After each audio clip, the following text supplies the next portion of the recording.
Assalamualaikum warahmatullahi wabarakatuh. Halo semua, apa kabar? Perkenalkan, nama saya Dina Kasana Ansori, mahasiswi aktif semester 3 Fakultas Tarbiyah dan Keguruan Prodi PAI UIN Sunan Ampel, Surabaya. Di video kali ini, saya akan share materi tentang hakikat dan hukum perkembangan. Nah, apa saja yang akan kita bahas nanti? Yang pertama, pengertian hakikat perkembangan. Yang kedua, pengertian hukum perkembangan. Dan yang ketiga, macam-macam hukum perkembangan itu sendiri. Penasaran? Yuk langsung saja simak videonya.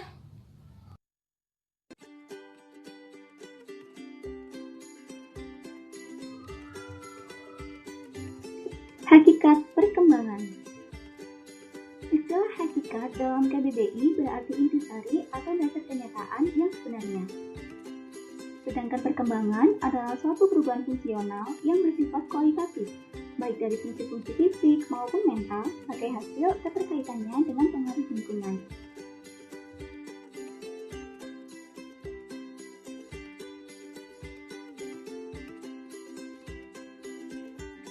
Perkembangan ditunjukkan dengan perubahan yang bersifat sistematis, progresif, dan berkesinambungan.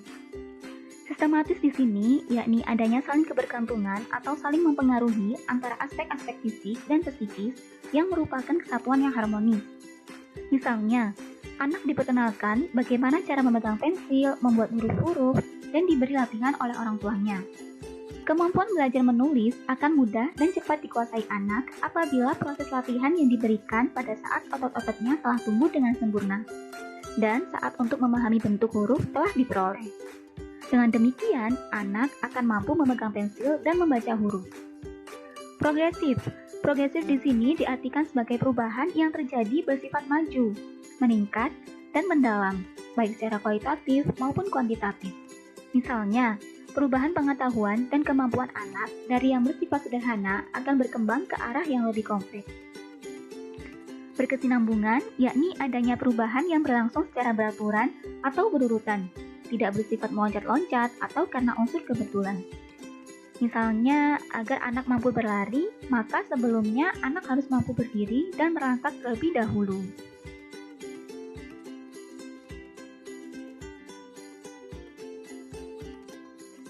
Lalu, apakah hukum perkembangan itu?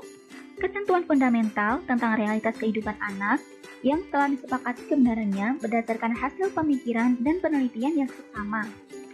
Arti hukum dalam hal ini tentu tidak sama dengan arti hukum yang ada pada hukum perdata ataupun hukum pidana. Hukum perkembangan menerapkan bagaimana sebuah proses fisik dan mental berlangsung secara terus-menerus dari masa ke masa.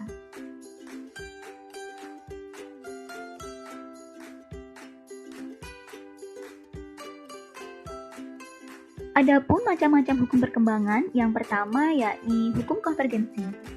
Hukum konvergensi ini menekankan kepada pengaruh gabungan antara pembawaan dan lingkungan terhadap perkembangan individu.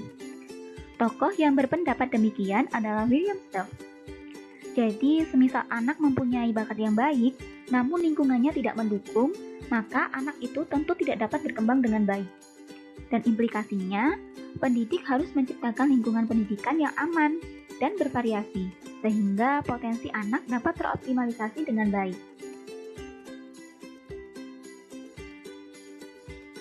Yang kedua yakni hukum tempo perkembangan. Hukum ini menekankan bahwa masing-masing individu memiliki tempo sendiri dalam perkembangannya. Ada yang cepat, ada pula yang lambat. Meskipun individu memiliki tempo perkembangan yang berbeda, namun individu tersebut masih mengikuti garis perkembangan yang umum. Contohnya, si A mampu berjalan di usia 1 tahun, sedangkan si B baru bisa berjalan di usia 1,5 tahun. Baik A maupun B masih mengikuti pola perkembangan umum, meskipun A lebih cepat berjalan daripada B.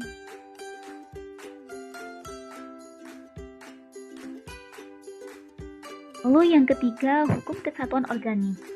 Ialah bahwa perkembangan individu merupakan satu kesatuan antara beberapa fungsi yang saling berpengaruh satu sama lainnya.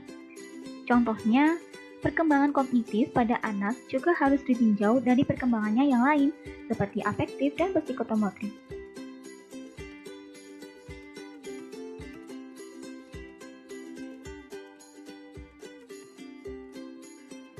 Selanjutnya yakni hukum bertahan dan mengembangkan diri.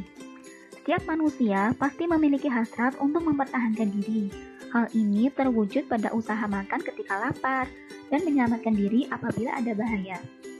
Pada anak kecil, usaha ini diwujudkan dengan cara menangis apabila lapar, haus, merasa tidak enak badan, mengompol, dan sebagainya.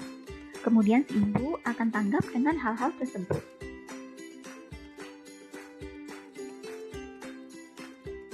Kemudian dari usaha untuk mempertahankan diri itu akan berlanjut menjadi usaha untuk mengembangkan diri. Pada anak biasanya terlihat rasa ingin tahunya besar sekali, sehingga anak-anak tiada henti-hentinya bertanya mengenai suatu hal yang dirinya merasa senang apabila dunianya diisi dengan berbagai pengalaman dan pengetahuan yang didapat dari sekelilingnya. Melalui kegiatan bermain, berkumpul dengan teman, bercerita, dan sebagainya itu dianggap sebagai dorongan untuk mengembangkan diri.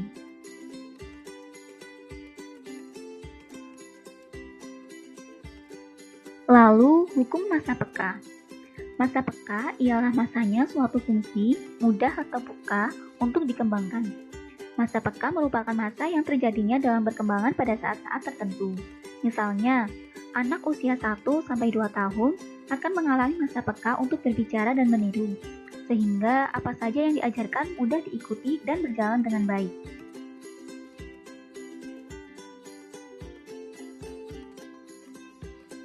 Yang keenam yakni hukum irama perkembangan.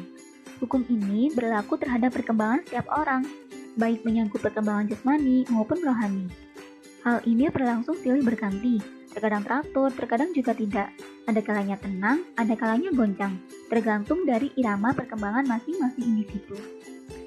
Pada umur 3-5 tahun, seorang anak biasanya mengalami irama goncangan, sehingga sangat suka diakur. Yang keenam, hukum irama perkembangan. Hukum ini berlaku terhadap perkembangan setiap orang, baik menyangkut perkembangan jasmani maupun rohani. Hal ini berlangsung silih berganti, terkadang teratur, terkadang juga tidak. Ada kalanya tenang, ada kalanya goncang, tergantung dari irama perkembangan masing-masing individu.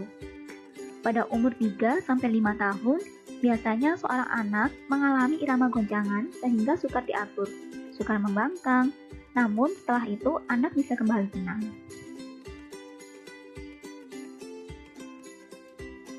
Kemudian hukum rekapitulasi.